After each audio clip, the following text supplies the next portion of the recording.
Kenalkan, saya Eli Prastia, mahasiswa dari BINUS University. Sebelumnya, Pak, terima kasih atas waktunya karena Pak Miseri sudah bersedia meluangkan waktu untuk wawancara bersama kami.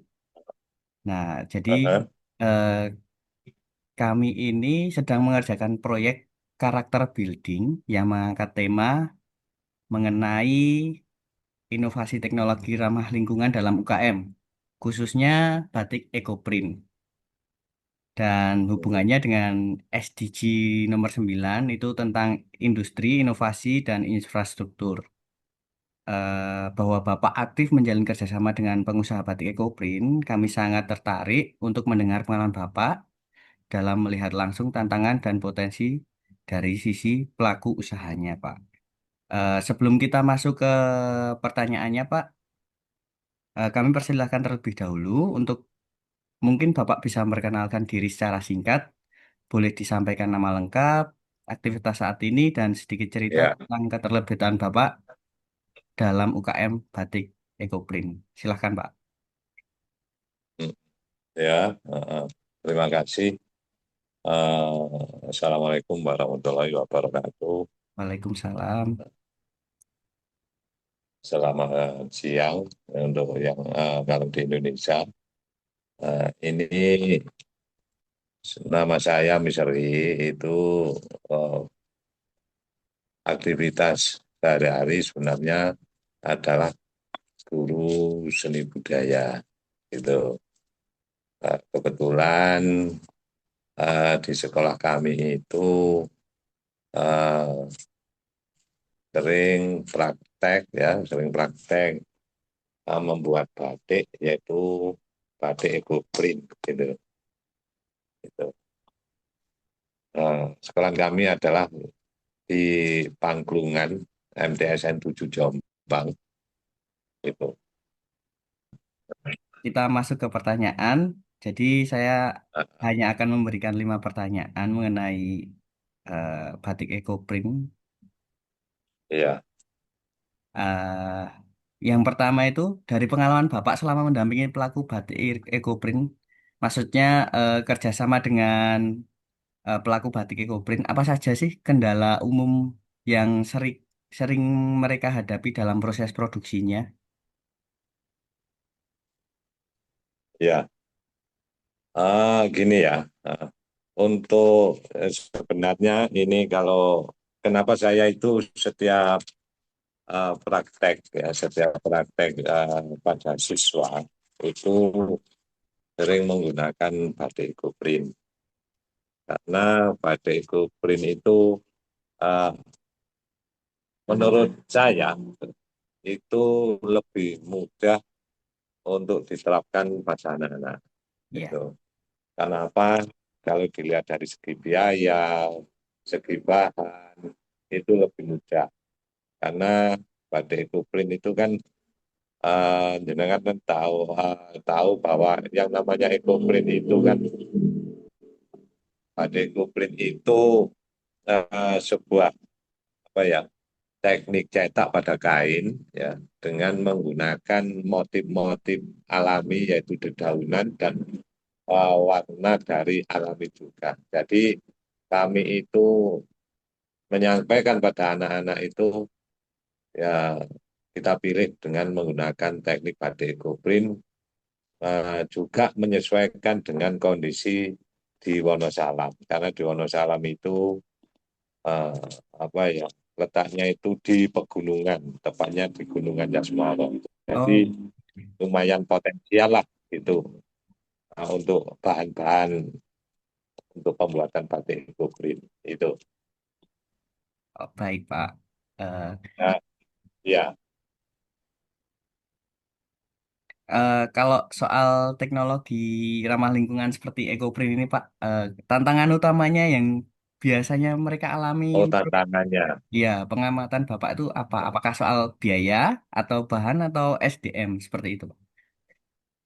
Sebenarnya kalau dilihat dari segi tantangan itu banyak sekali ya.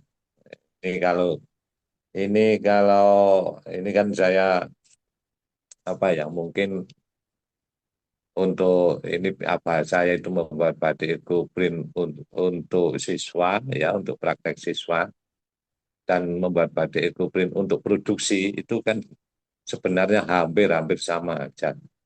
Cuma kalau ekoprint untuk anak-anak itu adalah sebagai pembelajaran, kalau untuk pengrajin itu adalah sebagai untuk bisnis ya kan gitu ya. Ya.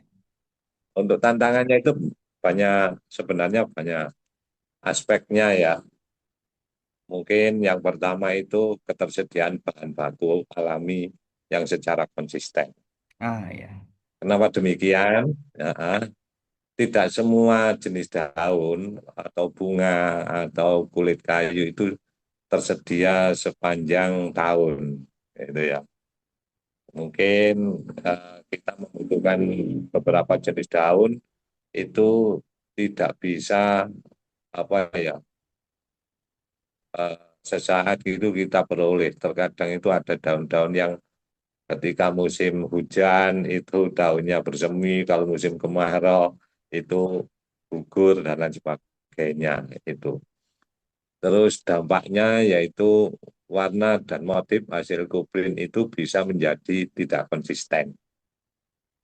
Kenapa demikian? Eh, untuk karena tidak konsisten itu kan bentuk-bentuknya itu walaupun kita mengambil dari bahan misalnya daun jati misalnya gitu ya.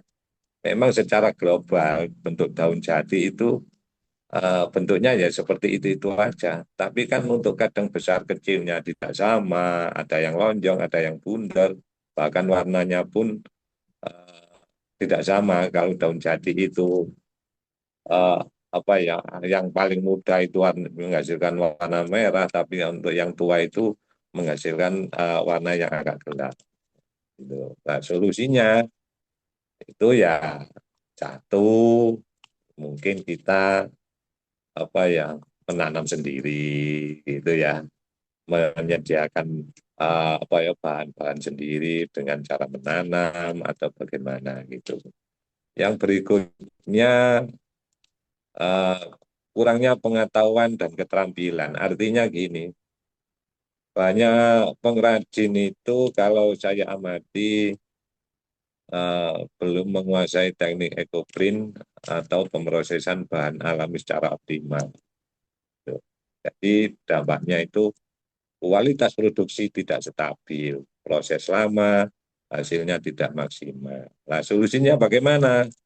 Solusinya itu bisa kita itu apa ya, mengadakan ya, pelatihan atau ikut-ikut pelatihan atau workshop atau juga ikut komunitas ya kelompok-kelompok pengrajin batik dan lain sebagainya itu atau kita bisa lewat pendidikan formal ya karena jenengan tahu bahwa di sini di Jawa Timur kan ada yang namanya sekolah seni kan kita bisa sekolah di situ itu terus berikutnya untuk masalah apa ya pemasaran misalnya pemasaran itu sebenarnya banyak konsumen itu yang belum tahu tentang keunggulan batik ekoprint yang ramah lingkungan sebenarnya itu makanya eh, dampaknya akhirnya batik ekoprint itu lebih mahal sulit diterima oleh masyarakat itu contohnya kalau saya lihat di misalnya di Malioboro itu per potong itu bisa mencapai minimal 400.000 itu. Solusinya ya kita membuat branding-branding, ya, itu. Branding kita bisa apa yang lewat online dan lain sebagainya atau mungkin lewat pameran, ya, lewat Ya. pameran. Gitu. Terus lagi dampak yang berikutnya ya dilihat dari segi keterbatasan daya tahan warna alami itu ya. Ya, untuk warna batik ekoprint itu karena warnanya itu mengambil dari warna alami, kalau tidak diproses proses yang secara benar, itu warnanya ya cepat pudar gitu. Sehingga dampaknya kadangkala kurang kepercayaan terhadap apa konsumen itu kurang mengurangi kepercayaan terhadap konsumen. Habis dipakai dicuci kok luntur kan gitu. Ah, iya, Habis betul Pak. dipakai Ya. dicuci kan terus ada gula dan lain sebagainya kan gitu. Nah, itu sebenarnya solusinya bagaimana? Ya, solusinya ya warna-warna itu yang sudah diproses dalam kain ya itu sebenarnya ada penguncinya. Nah, itu ada penguncinya, Ya, pengunci ya. warna yang namanya dalam istilahnya itu proses mordaning ya, dimordan ya, itu dimordan atau difiksasi gitu. Oke, Terus yang berikutnya tentang biaya ya, tentang biaya. Uh, Meskipun ini batik ini ramah lingkungan, ya, berarti nek ramah lingkungan otomatis biayanya kan lebih efisien, lebih murah dibanding dengan batik yang lain kan gitu. ya, Itu. Nah, dampaknya itu UKM dengan modal kecil sulit dimulai. Karena apa? Karena masih kecil itu tetap butuh perlengkapan, ya. peralatan, dan lain sebagainya.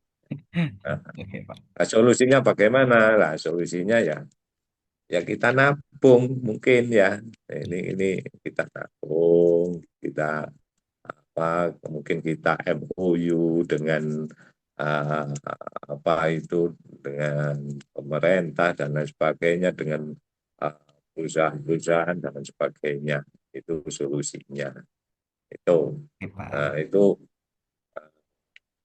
tantangannya secara Ya, umum secara umum itu seperti itu. seperti itu tantangannya iya Ya, baik tapi Pak. ya terkadang Ya, terkadang itu ya banyak pengrajin ekoprint itu mudah, murah dan lain sebagainya ya ada berbilang seperti itu. Ada juga ekoprint itu banyak agak sulit, ya ada bilang seperti itu. Nah, kan tergantung apa ya penyediaan bahan di lingkungannya masing-masing kan iya, gitu ya. iya Pak. Nah, kalau di desa di Wonosalam ini insya Allah cocok. Nah, itu ya untuk ekoprint. Itu salah satunya ya di Wonosalam ya juga ada pengrajin batik ya, yang namanya Mbak Fitri mungkin jenengan kan sudah kenalan itu ya. Nah, itu Ya, Mbak Fitri itu sudah eksis di EcoPrint. Nah, itu. ya. Baik Oke. Pak. Berarti itu beberapa tantangan yang ada. Sebenarnya pertanyaan ketiga ini bertanya soal solusinya karena Bapak sudah memberitahu kepada kami soal solusinya. Jadi kita langsung saja masuk ke pertanyaan 4. Jadi sepanjang Bapak terlibat dalam kolaborasi ini dari sekolah dan pengusaha batik Ekoprint, eh, apakah Ya. ada potensi yang Bapak lihat dari kerjasama antara sekolah dan UKM ini untuk mendukung inovasi berkelanjutannya? Atau contohnya misal, apakah sekolah bisa membantu memberikan inovasi soal bahan pengikat tadi atau solusi mengenai keberlanjutan soal bahan baku seperti itu, Pak? Silakan. Iya, yang namanya kerjasama, yang namanya apa ya, kerjasama MOU untuk sementara ini kan semacam MOU tapi kan MOU nggak resmi, nggak Ya, secara tertulis kan gitu ya.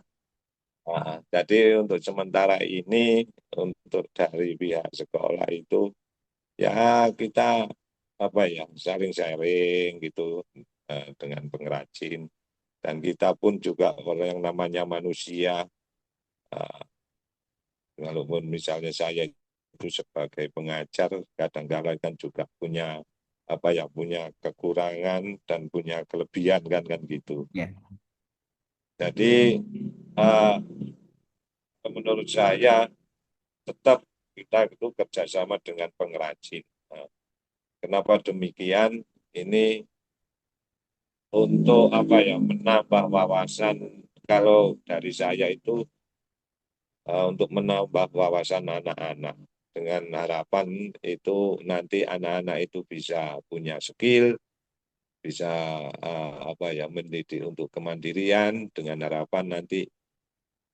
andai kata anak-anak itu nanti kalau sudah punya skill, uh, punya sifat kemandirian, kan bisa nanti kalau lulus kan bisa dikembangkan oleh anak-anak itu.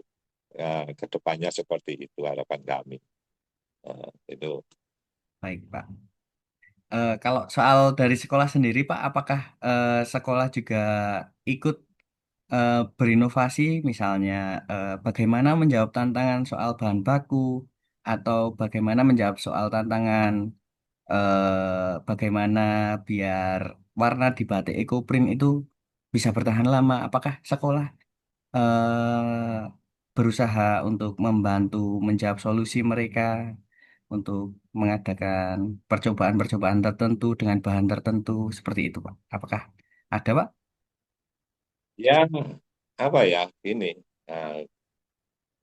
yang namanya sekolah itu kan kadangkala walaupun itu adalah lembaga pemerintah atau lembaga suatu lembaga juga kadangkala kan terbentuk dengan sedikit banyak kan biaya, Ya, apalagi sekarang itu uh, tentang dilarang untuk memungut dan memungut dan memungut itu. ya, Jadi yang penting itu gini, yang penting itu gini, anak-anak itu tahu prosesnya dan lain sebagainya itu. Jadi untuk uh, apa ya, kita memperdalam lagi yang lebih dalam itu belum sampai ke situ kan gitu ya. ya. Baik, Yang Pak. penting itu anak-anak bisa dan ini bisa dikembangkan gitu. Nanti kan masalahnya apa? Walaupun ekoprint itu kan banyak mengalami inovasi itu. Ya, itu. Jadi ya nanti tergantung anak-anak sendiri nanti yang mengembangkan kan gitu, tentang menjawab tentang apa solusi tentang bagaimana warna itu nanti bisa awet dan sebagainya.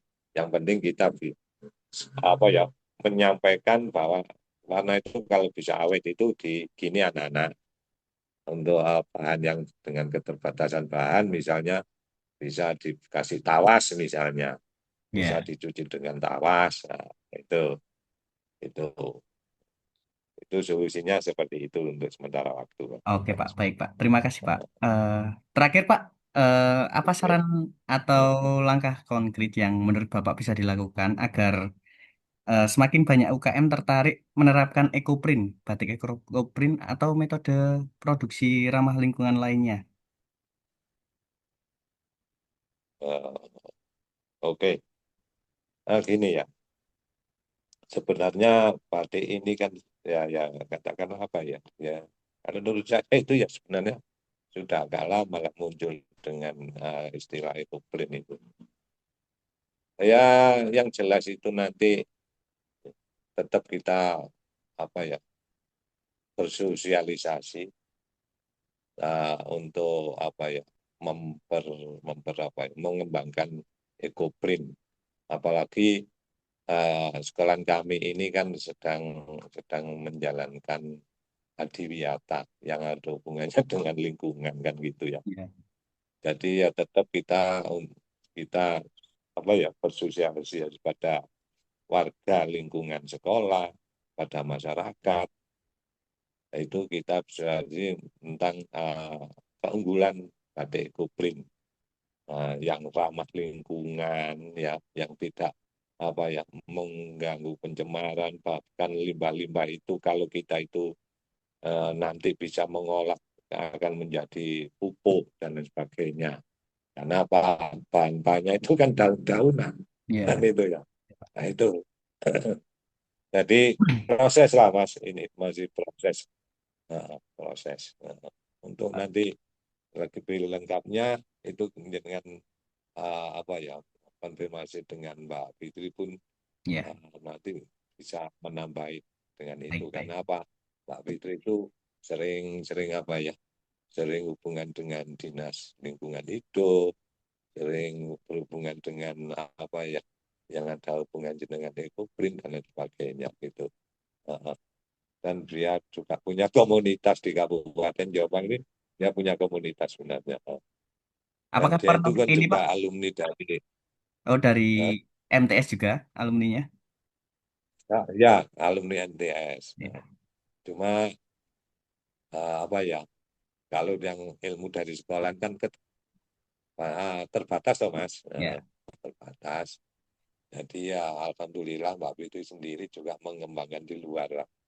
Jadi apa ya, dikembangkan sendiri di luar, ya. sehingga jadi seperti itu. Apakah pernah ini Oke, Pak mengadakan pameran mungkin dari sekolah pameran. atau ya, Ya,